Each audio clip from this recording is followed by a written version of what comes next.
You know when your mind is just going a million miles a minute and you just sometimes do things that just don't make any sense? So to get ready for this video right here, this one right here, I threw the shirt on and then I put cologne on.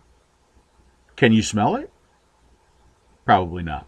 Can I taste your juice? Hey folks, PBusardo. What we're going to do in this video is we're going to take a look at this one right here, the KBOX from Kanger. This one's really because a whole lot of people have asked me about this one. So we are going to take a look at this one in full. But we're going to do some other stuff in this video as well. What else are we going to do? We're going to have another contest at the end of this one, so stick around for that. We are going to take a quick look at the Vape in the Fort convention that I just recently went to about 2 weeks ago now. But we are going to start off about talking about my next event, which was also the answer to the last contest question, which is going to be Vape Blast. Vape Blast 2015. That's going to be this weekend at the Fort Worth Convention Center. It's actually Friday, Saturday, and Sunday, March 13th, 14th, and 15th. Now, at this one, they are going to have a B2B only session, okay, which means business to business, all right? So this is where businesses can get together and wheel and deal. And that's going to be Friday from 10 a.m. to 2 p.m., okay? And then it opens up to the public from 5 p.m. to 10 p.m. on the 13th. From 10 a.m. to 10 p.m. on the 14th, and then from 12 noon to 5 p.m. on the 15th. I can tell you that I will, as long as the flights go correctly this time, I'll be there on Saturday and probably part of Sunday as well, okay? So looking forward to getting back with all of my friends that I've met in Texas and maybe meet some new friends as well. And, you know, fortunately or unfortunately, Dimitri is not going to be with me at this event. And I say fortunately because I'm probably safer. No fishy shots, no waitress whipping, no bull riding, okay? And if I do happen to bring my billo, which is not in front of me, at least it'll be safe. All right, so let's go from Texas to Indiana because the Vape in the Fort event just went down. And to be honest, I didn't know what to expect from this event. Brand new event, new promoters doing it in an area that I haven't been before. And I tell you what, damn. As a matter of fact, there was one point where I took the camera out and I walked the line before they opened up. And I turned the corner and I said, oh, wow. And then I turned the corner again and I didn't say, oh, wow. I said something else. And then I turned the corner again and I said, oh, wow. Again, not wow, but something else. And then I turned the corner again and it went from, oh, wow, as like impressed to, oh, wow, there's going to be issues. And it just kept going and going and going. What's up? What up? So what's up? Okay, so these are officially the last people in line. Wow. You saw that line? Yes. It's pretty bad. Yes. I didn't expect this much turnout for a convention like this. I didn't either. I tell you what, they don't have enough room in that room. Oh, No, it's going to be wall-to-wall people in there, Wall. but Yeah. enjoy it and have a good time, guys. All right? Clearly, way too small a venue for the number of people who showed up. And I don't think anybody could have guessed how many people would have showed. I certainly didn't expect that. But wow, what a turnout. So let me thank some of the people here involved with said event. First of all, we've got the people who actually kind of put it together. Chris, Todd, Brian, Vaping Clouds, Vaping Militia, Craven Vapes, Testify Marketing Media, Early Bird Ultra Lounge. That's where the kind of like the after party and the cloud chasing contest was. And JT. JT was there as well. And you know what? JT, the more I hang around with JT and the more I talk to him, the more I like the guy. He's got some good things to say. I think he's got his head in the right place. I think he understands the importance of what we're doing. And apparently he also really likes Red Bull. And something that I didn't know, he has hair. Because every time I see him, he's got a baseball cap on. So yeah, there's absolutely hair underneath that cap. Somebody posted, we thought what was underneath the cap was another cap, but no, there's hair under there. So I really do think that the event coordinators have taken a lesson from this one. Is definitely not to underestimate the crowd, because vaping is huge, by the way, folks. I don't know if you've noticed that or not. But I'm sure they're going to learn from this one, and they're already talking about the next event. and they're talking about a much bigger venue as well for that event. So I wish them the best, you know, and hats off and props to the Indiana Vapors, because that line could have gotten very, very ugly, and I certainly appreciate and respect how everything went in that line. I look, I know there were upset people, and I can understand that. I think they lost anywhere like around 500 to even more off of that line because they just didn't want to wait and they left. But I know at one point they actually went out there and they got all the ticket holders, the ones who actually purchased tickets for the event, and they brought them in. So thank you for representing Vapors the right way. And I know there were issues with the hotel. Once again, you know, they weren't letting anybody vape outside of the event room. You couldn't vape in line, and you know, for a line that was, you know, you're there for like an hour plus in line, not vaping could get to be a drag at points. So again, compliments to all the folks who kind of hung in there and stayed in that line and didn't get too crazy out there, because that could have gotten ugly. So inside the event, wall-to-wall people and tons of vapor, just what you would expect from a vaping event. This one definitely a little bit more crowded than most because of the ratio of the size of the venue to the number of people that were there. But the folks that I met from Indiana, just fantastic. I mean, everybody was super nice. I did a little Q&A session there, and a whole bunch of people came, and I thought it was going to be an hour, and it like went for 2.5 hours. So my thanks for the people who showed up for that. There were, as always, a whole lot of e-liquid companies there. I think everybody and their mother has an e-liquid company now at this point. Lots of hardware too, some authentic stuff, some replica stuff, some stuff that I bought. I'll share with you in a second. I did meet an interesting guy there who does some pretty impressive work, and I wanted to share that with you. His name is Matthew Hagerman, and he's a master engraver, and you're gonna see what this guy does with some mods. He engraves them. He cuts right into the metal. I don't think he does it with stainless steel because it might be too hard, or there might be like an additional charge because he wears his tools down when doing the work in stainless steel. But check some of this stuff out. Just really, really impressive. And his prices kind of surprised me too, because this piece right here, he said this took him about 3 hours to do, and I think what he told me, and I hope I don't misquote it, was like $25 an hour to do his engraving work. So I told him, I said, I really want to share your work, and he said, sure, go ahead. I hope he just doesn't get too bogged down at this point. But I mean, all of this stuff hand done, really, really nice. Here's a photo of him. Here's another photo of him, and I told him that I would Photoshop this shot here a little bit and make it better. And here you go. So anyway, yeah, Matthew Hagerman, master engraver, and if you kind of watch this video again, or if you take a look at the photos, you'll see his business card there should you want to contact him for some work. Now, as far as e-liquids, I wound up with a ton of them that came home with me again. I mentioned one of them already, Indigo. I've been vaping this stuff. It's almost gone. This is their Sweet Life, just kind of this fruity concoction. I can go and look up all the fruits that are in here, but I don't want to right now. Also, this one right here, and it's called Evolution from Alchemist Vapor Shop. Speaking of Alchemist Vapor Shop, I do want to thank Amy and her husband Larry. They allowed me to make their booth home base, and I'm always in and out of that booth, so thank you for allowing me to get in the way there a little bit.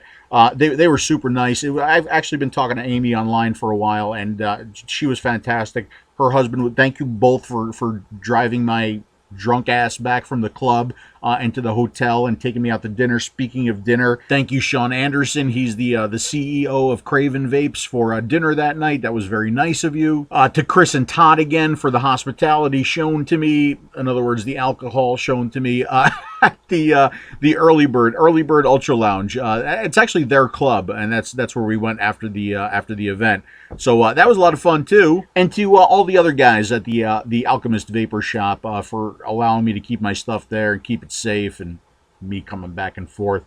Except for one guy. There is one guy there that I don't want to thank because he cost me money, and that's James, a.k.a. Texan.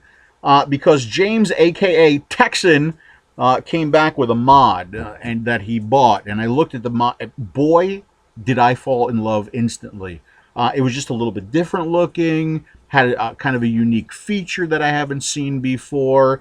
had a an atomizer that's kind of up my alley because a little bit of a tighter draw, a little bit of a smaller chamber, and that would be this guy right here. So I did kind of blow my allowance on this one. This rig cost me $300. Where did I get it? I got it from Infinite Vapor. They're in Toledo, Ohio. I would give you their website, but I don't think they have a website. I searched it up and couldn't find anything. And if they have a website, they could be watching this video going, "Oh my God, we do!"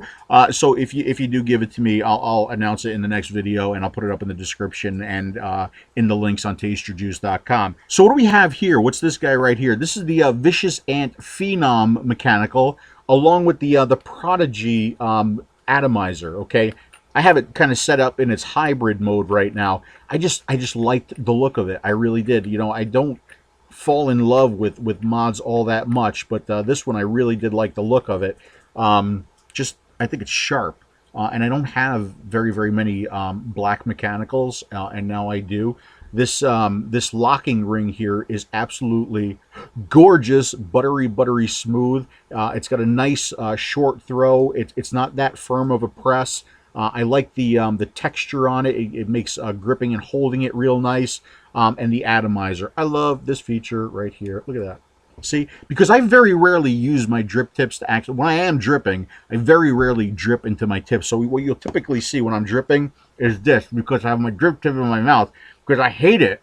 I hate it when I get juice on the side of the drip tip, and then, you know, you vape and you get it in your mouth.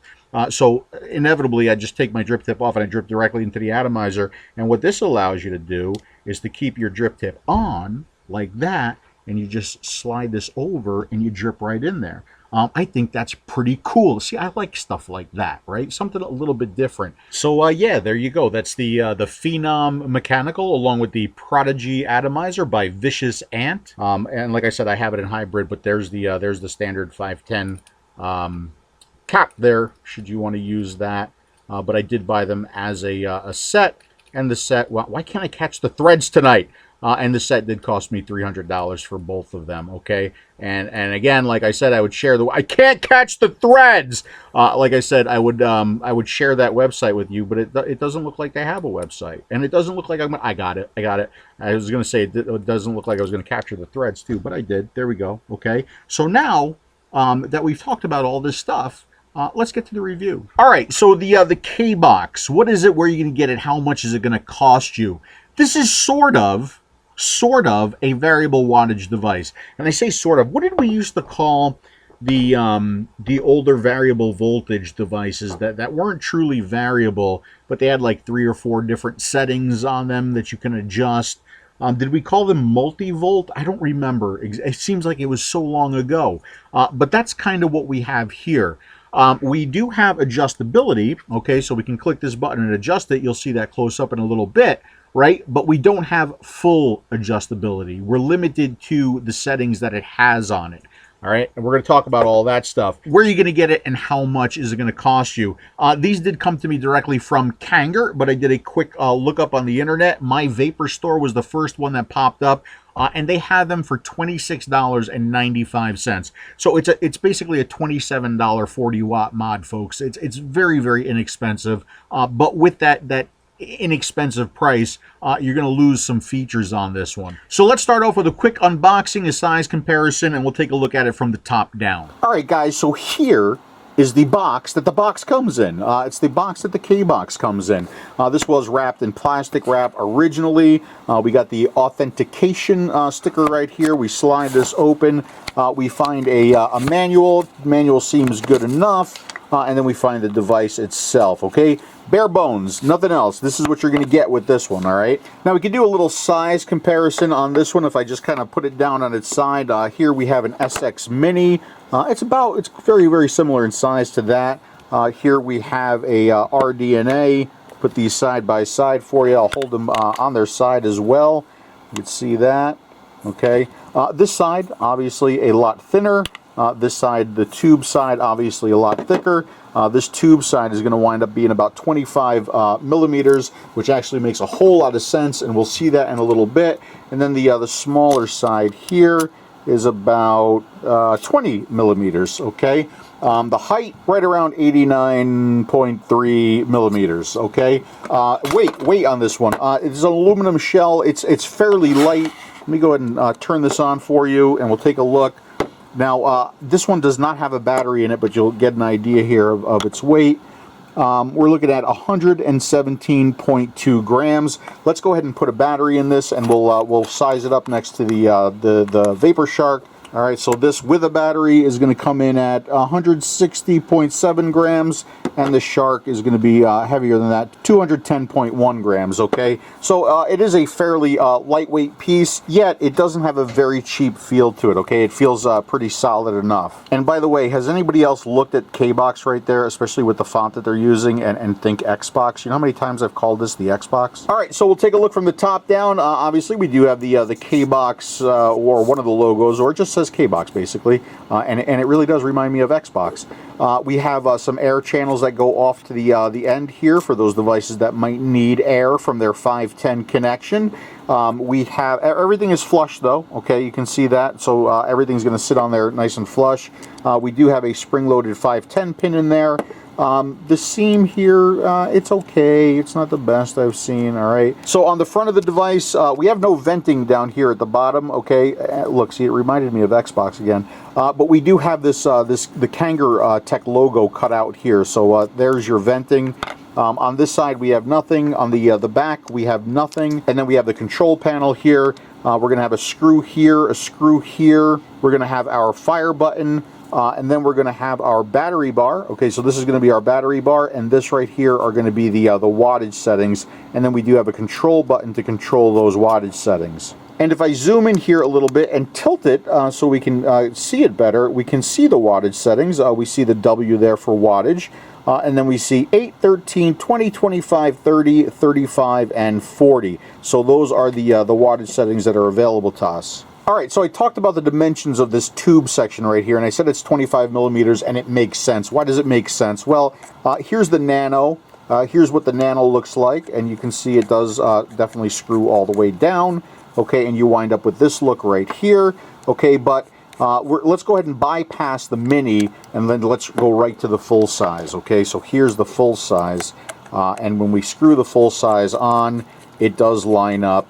And it looks pretty good right there. Okay, so that's why they went with the 25, obviously, and it does make sense for this piece. You can see that right there. All right, now on this control panel, when we do fire it, we see the battery bar lights up, and it stays lit for a little while, and then it'll shut off right away. And that seems to be lighting up for about 4 or 5 seconds. Okay, so we do see the battery bar. Obviously, we are fully charged right here, and we see our wattage setting. Obviously, we're set for 40 watts. So to adjust this, you just click this wattage button and you scroll up through your wattages, and then it round robins back down to the bottom, okay? So extremely simple operation, extremely simple device. Now one thing I will mention while we're up close and personal with it, the threading on this battery cap is kind of crummy. It's just cruncherific here. This is just not good. And you know, a lot of people will say, well, because you had the battery in there. But even with the battery out, it's not very good threading, okay? So it is a little bit rough. One thing I didn't mention, I said there were 2 screws here. There is another screw right over there. And something else. Now, I don't have a battery in here. Let me go ahead and screw this all the way down.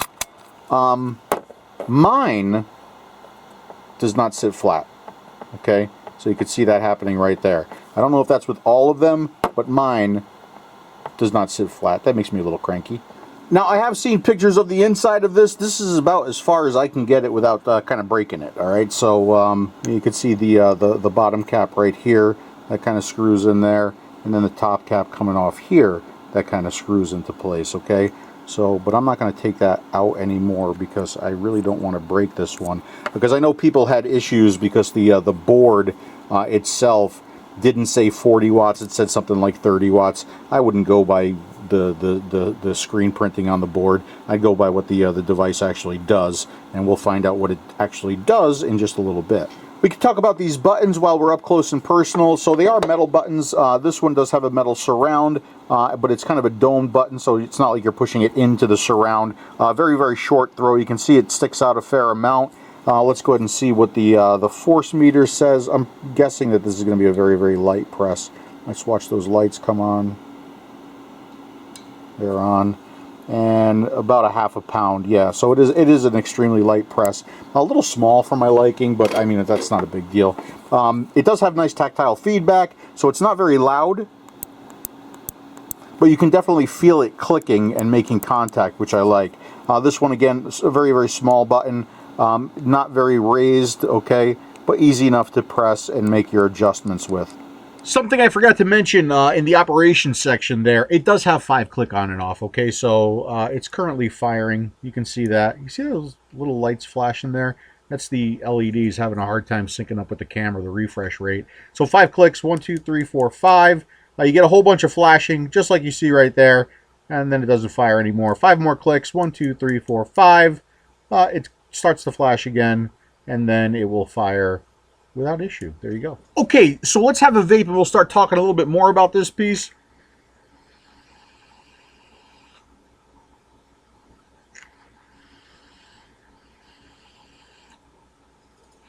All right, so let's start off with this, because I know what everybody's biggest complaint is going to be about this device, and yet I think it's probably one of its best features. No screen. No screen. We really can't see what's going on with this one. And for that, I think it makes it a better device for some people, not necessarily a worse device for some people. Because you got to think about all kinds of vapors. And I try to think about all kinds of vapors when I do these videos. So let's think about my mom. Mom, love you to death, okay? But your VCR flashed set time for years and years and years, okay? So if I were to give Mom this, I think she would panic a little bit and she wouldn't know what to do. And this overload of information could lead to maybe not so much success, all right? With this, it's kind of intuitive, right? You just kind of click the button and it goes up, and you know if that light is higher, it's stronger. And if you know if that light is lower, it's not as strong, okay? So it's a little bit easier and a little bit more intuitive to use. Not to mention the fact that I think a lot of folks out there, and you know, Mike Zen, he hates talking about numbers, and I couldn't understand that at first. I couldn't understand that at first, but as I get more and more emails, more and more questions, people so entrenched in what their numbers should be and what their settings should be, and we've kind of lost a little bit of the whole idea that this really is supposed to be pleasurable, right? And it's supposed to help us not smoke. But some people really get wrapped up in those numbers. So for those people who don't want to get wrapped up in those numbers, I think an interface like this is just fine, okay? But here's the problem that I have with it, okay? I am going to sum up what sucks the most about this very, very quickly, and here it is. You want it a little bit higher, so you adjust it higher, and then you wished it was just a little bit lower. Or you want it a little bit lower, so you adjust it lower, and then you wished it was just a little bit higher. That's one of the problems. That's probably the biggest problem with this device, okay? Is that you are limited to its settings, not necessarily, you can't fine-tune it to where you want to be. All right, so I mean, with the sub tanks, I said the sub tanks for me were really kind of good between 25 and 30 watts. We just so happen to have a 25 and a 30 watt setting in here. Unfortunately, we don't have a 27 watt setting on here, right? That's one of the problems with this device. On the K-Funs, and I experienced that with my K-Fun, I like to be around 13 watts. Sometimes I like to be a little bit higher. Sometimes I like to be at 15 watts. Okay, but with this, we go from 8 to 13 to 20. All right, so there were times that I felt like, you know, at the 20, it was a little bit overpowered. At the 13, it was a little bit underpowered. So that's going to be your biggest problem, I think, with this device. I think they would have been further ahead to not do something like this, but rather do something like what the e-grip does. Little dial on here, right? Little, you could just kind of just adjust it to wherever you want. Interfaces don't get more intuitive than this, folks. I could give my grandmother, God rest her soul, this, and she will know that it's a volume control. You turn it right, it gets stronger, louder. You turn it left, counterclockwise, it gets lower, softer, right? So I think that they would have probably been further ahead to do something like this, rather than limiting your settings to what's on here. But that's just my humble opinion. Other than that, how has it been to use? I kind of switched over to the K-Fun now, and I am at the 20-watt mark, which is really higher than I would like to be with this particular build. It's okay. It's just a little overpowered. What has it been like to use this one? Let me tell you. I mean, not bad. Not bad, other than I really can't fine-tune it to where I want to be. I noticed it feels a little bit more comfortable in the hand with the rounded part inside here like this and triggering it than it is this way and kind of using your thumb on it. The indicators here, these little LEDs, virtually invisible in the sunlight, okay? As a matter of fact, this picture here, I'm actually firing it. They're all lit up, but you can barely see them lit. And I noticed that actually driving home from work today. I was kind of adjusting it. I couldn't see anything. And it wasn't because of the eyesight. It was just because I couldn't see anything in the bright sunlight. Also, the wattage indicators on the side. Look, if you're going to put them there, you should really make them visible, okay? These, they're kind of etched or stamped into the metal, but unless you have it at the right angle, they are tough to see. Outside of that, with the settings that are available to me, it worked fine. It worked fine. There's a couple issues with the delay. We're going to talk about that when we get to the signal and to the numbers. But, I mean, it hasn't been bad for an inexpensive little 40-watt device. That's kind of designed for their sub-tanks anyway, right? You know, with the K-Fun, a little bit overpowered for my build. You would probably have to build for it a little bit, but I'm not really sure that this is the kind of device for maybe somebody who builds. It's kind of a little bit easier, simpler device. But for the sub-tanks, and I know I have a Nano on here right now, it's just what I have available. We'll crank it back up. So I've been like at 30 watts on this without issue. 40 watts on the sub-tank, I think, is too strong. Even 35 will hit me with a dry hit every now and then. There you go. That's 35 watts. Something else that I noticed with this piece, and this is going to be a very unscientific observation. I wish I had a better way to test this, especially since I haven't been using my typical Sony VTC5s because they're becoming very, very hard to find out there. So I'm kind of trying to play around with some other cells to get an idea how they work. So I've been using, let's see, these are the Samsungs. This is the 20R, this is the 25R. Even with the 25R, it doesn't seem to be all that efficient in its battery usage. I notice I'm going through the battery a lot quicker, but then again, like I said, I don't have a whole lot of experience with these batteries, so it could be the battery, could be the device at this point. I don't know, but it's what I'm noticing using these two batteries, so I'm just kind of bringing it to your attention a little bit. When I had a dripper on it the other day, and I had it full out at 40 watts, and I think I changed my battery 3 times that day. With the with the K-Fun build on it, 1.4, running it be somewhere between 13 and 20, kind of switching back and forth all day long.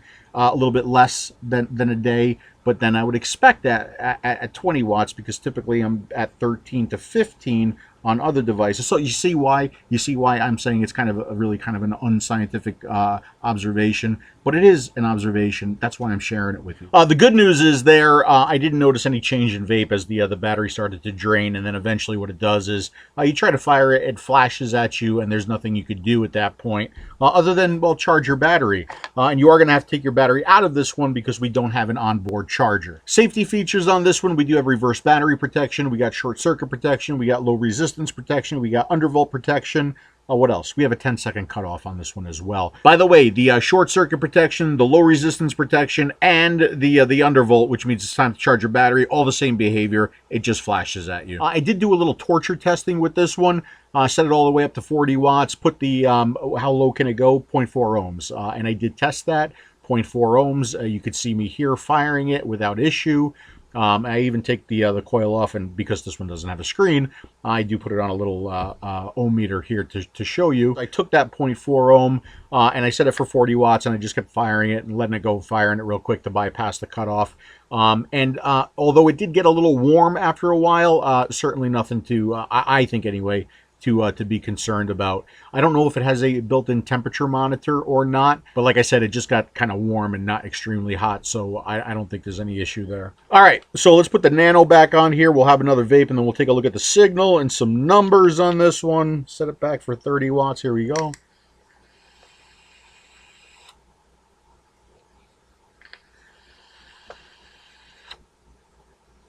Very nice, and now let's take a look at some numbers.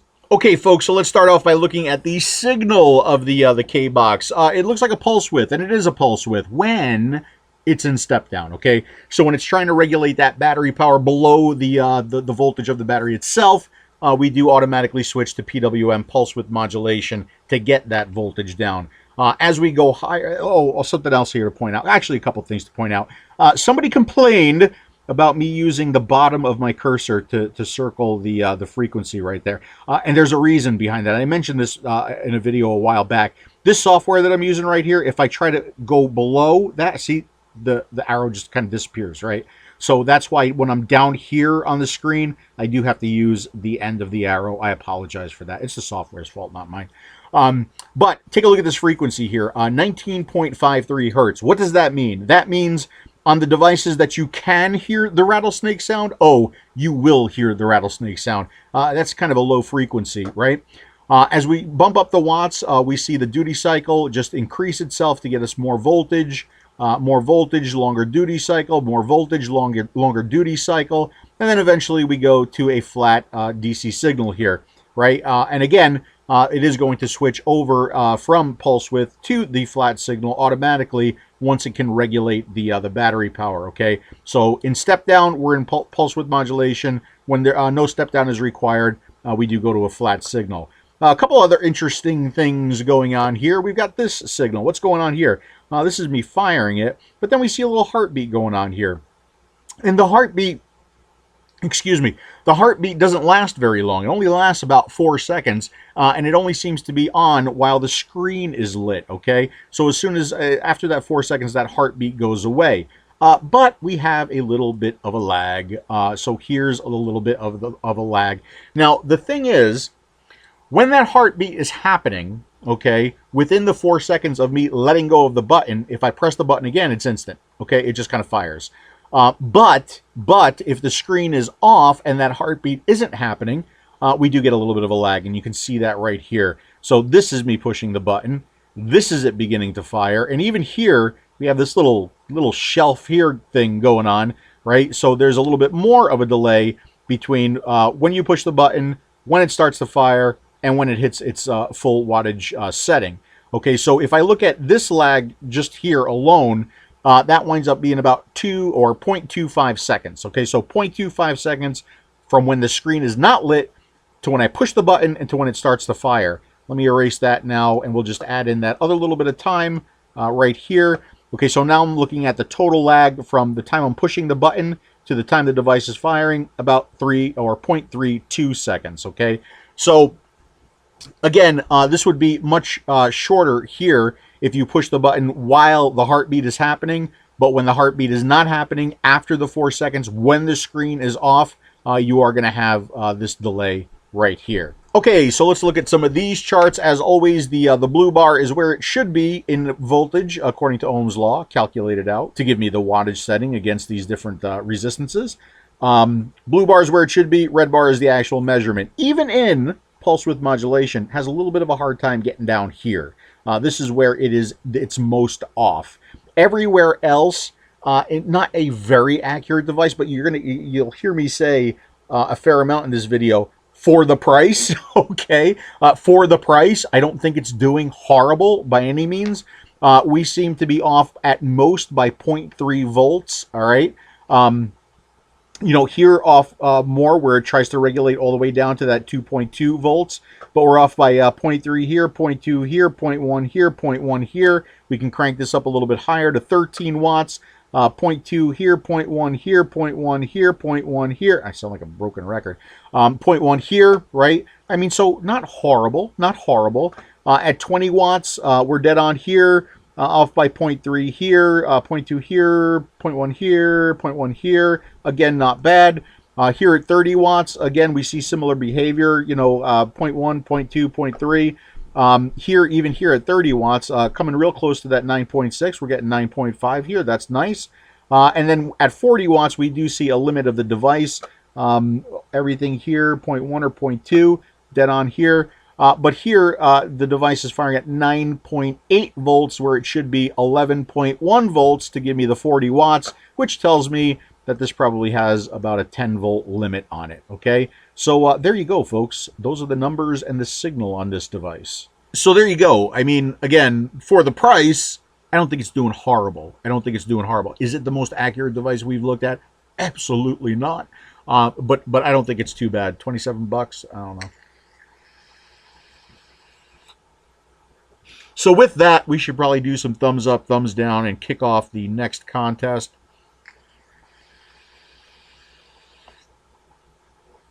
All right, thumbs up, thumbs down. I should have been prepared. I should have been on that screen, but I'm not on that screen. I am now, though. I am now.